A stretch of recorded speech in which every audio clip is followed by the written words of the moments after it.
पाहत आहात Maharashtra news time. खरं तर पाहायला गेलं तर बीड जिल्हा रुग्णालय नेहमीच कोणत्या ना कोणत्या वादामध्ये या ठिकाणी पाहायला मिळतं आणि बीड जिल्हा रुग्णालयात अनेक वाद देखील चव्हाट्यावर याआधी देखील आलेले पाहायला मिळतात। मात्र सोशल मीडियावर काही फोटो एका आजीचे व्हायरल झाले, त्यामध्ये सोनोग्राफीच्या बाबतीत काही प्रश्न उभा केलेले या ठिकाणी पाहायला मिळत होते। आपण बीड जिल्हा रुग्णालयामध्ये आहोत। या ठिकाणी बीड जिल्हा हे रुग्णालय आहे आणि काही कार्यकर्ते या ठिकाणी आपल्यासमोर पाहायला मिळतात की त्या आजींना या कार्यकर्त्यांनी या ठिकाणी त्या सोनोग्राफीसाठी आणलेलं होतं। मात्र नेमकं काय प्रकार झाला आणि सोशल मीडियावर हा प्रकार मोठ्या पद्धतीने वाढला गेला। सर, काय झालं होतं नेमकं? त्या आजीला स्ट्रेचरवर ठेवलेलं होतं, काय नेमकं प्रकार झालेला आणि सोशल मीडियावर चांगला व्हायरल होते, काय सांगा? त्या आजीचं सोनोग्राफी करायची होती आणि तिसऱ्या मजल्यावर कसल्याही प्रकारचं स्ट्रेचर तिथं नाही, लिफ्ट बंद येतात। 3-4 दिवस झाले, एक सुद्धा लिफ्ट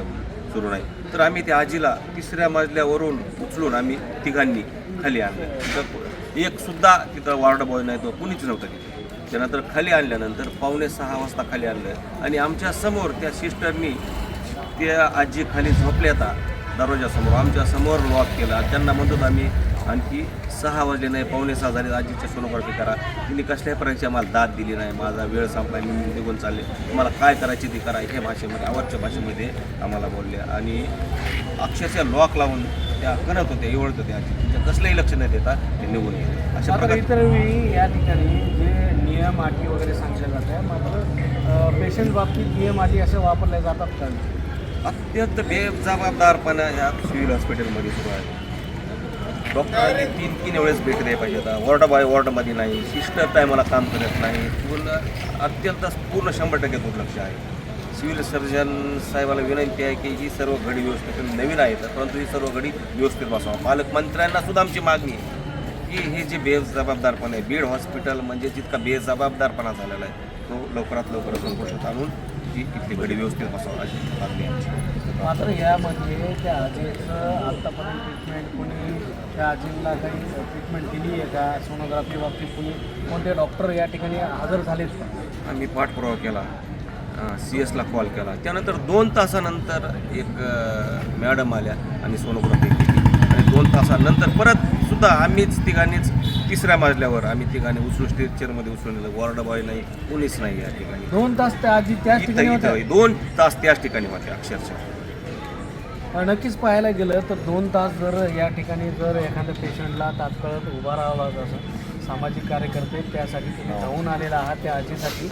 मात्र काय वाटतं की नियम हे पाळतायत का खरंच त्याचा नाटकी प्रकार करतायत, काय सांगा?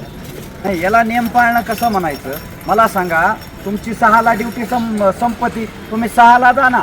5:45 वाजता आम्ही तिथं आल्याच्या नंतर आमच्या देखत 5:45 वाजता ते पेशंट इवळत आहे, आरडत आहे, म्हातारा माणूस आहे, तुम्हाला काही मर्यादा आहे का? फुकट कामं करता का तुम्ही?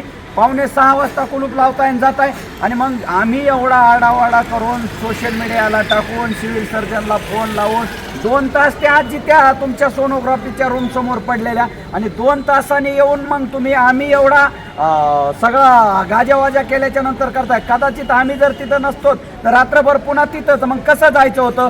अगदी 3ऱ्या मजल्यावर 54 नंबर वार्डावरून पेशंट स्ट्रेचरवर आम्ही घेऊन येतो। तुमच्या सगळ्या हॉस्पिटलच्या लिफ्ट बंद आहेत, असं का आम्ही समजू शकतो? लिफ्ट बंद असल्याच्या नंतर तुमची जिम्मेदारी आहे ते पेशंट खाली घेऊन यायचे। पेशंटच्या नातेवाईक कोणीतरी एखादा माणूस संघ असतंय, बरं ते बी आम्ही समजू शकतो आणि आल्याच्या नंतर तुम्ही अशा पद्धतीने हे करताय। खरं म्हणजे या सिव्हिलमध्ये तुम्ही रुग्णाच्या जीवाशी खेळत आहात। अत्यंत दुर्दैवी प्रकार चालू आहे या ठिकाणी। थोरात साहेब होते त्यावेळेस कसं सिव्हिल हॉस्पिटल चालवत होतं, दरम्यानच्या काळात राऊत साहेब होते, साबळे साहेब होते। खरं म्हणजे या सिव्हिल हॉस्पिटलमध्ये या ठिकाणचा सर्व स्टाफ रुग्णाच्या जीविताशी खेळत आहे आणि का म्हणजे पेशंट इथं येऊ नये म्हणून किंवा मग तुमचं काही प्रायव्हेट हॉस्पिटलची लांगे बाद आहेत का? कशामुळं असं चालू आहे? त्यामुळं पुढच्या म्हणजे उद्यापासून जर या ठिकाणी या रुग्णाची व्यवस्था जर सुरळीत नाही झाली तर आम्ही संपूर्ण सिव्हिल हॉस्पिटलचा जेवढा स्टाफ आहे इथं या ठिकाणी फार मोठं आंदोलन करून सर्वांना धारेवर धरणार आहेत. आता उद्या आम्ही याची सर्व माहिती घेणार आहेत, कोणत्या विभागाला किती कर्मचारी आणि किती दिवस असा भोंगळ कारभार चालायचा. मात्र एखाद्या सिव्हिल कर्मचाऱ्यावरही प्रकार घडला तर हे सगळे संपावर जातात. मात्र अशा टायमाला एखाद्या पेशंटवर प्रकार घडला तर हे कोणतेही कर्मचारी या ठिकाणी येताना पाहायला मिळत नाही. त्याला 2 तास लागतात, कारण ह्यांची ड्युटी आहे. एकाची ड्युटी संपली तर दुसरा हजर होईपर्यंत त्या व्यक्तीला हजर राहणं हे बंधनकारक असतं. काय सांगायला? नाही, खरं म्हणजे ठीक आहे, त्यांच्यावर अन्याय झाला, ते एकत्रित येतात, त्याच्याशी काही दुमत नाही, आणखीन किती काय एकत्रित यावा. पण या ठिकाणी येणारा प्रत्येकजण गोरगरीब आहे म्हणूनच येतो ना. हा, त्यांच्याकडे बाहेर काही पैसे खर्च करण्याची त्यांची ऐपत नाही म्हणून येतं. आणि तुम्हाला लाखो रुपये पगार आहे ना, तुम्ही फुकट सेवा करता का? एवढे पगार घेऊन अशा पद्धतीची त्या पेशंटला सेवा देता तुम्ही, म्हणजे काय चाललंय हे?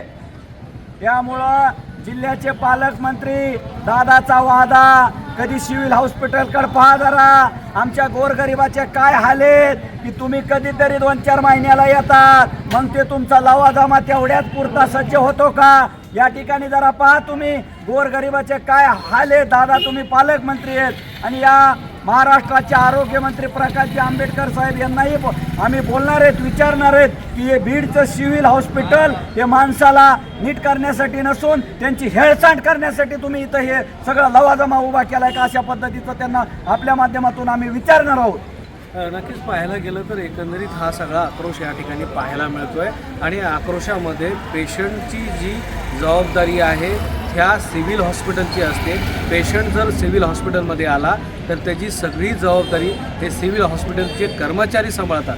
मात्र जर हेच कर्मचारी जर स्वतःच्या नियमानुसार वागत असतील तर कर्मचाऱ्यांना पेशंट ज्या वेळेस सिव्हिल हॉस्पिटलमध्ये येतोय तर मग त्या पेशंटसाठी जे जबाबदार गोष्टी आहेत, पेशंटला ज्या मिळणाऱ्या सुविधा आहेत त्या का मिळत नाहीत असा प्रश्नचिन्ह देखील यावेळेस उभा राहतोय. आणि सिव्हिल हॉस्पिटलमध्ये कर्मचारी जर नियमानुसार वागत असाल तर पेशंट जर आला तर नियमानुसार त्या पेशंटला तेवढा इलाज देखील मिळणं गरजेचं आहे. महाराष्ट्र न्यूज टाईमसाठी रोहित दीक्षित, बीड.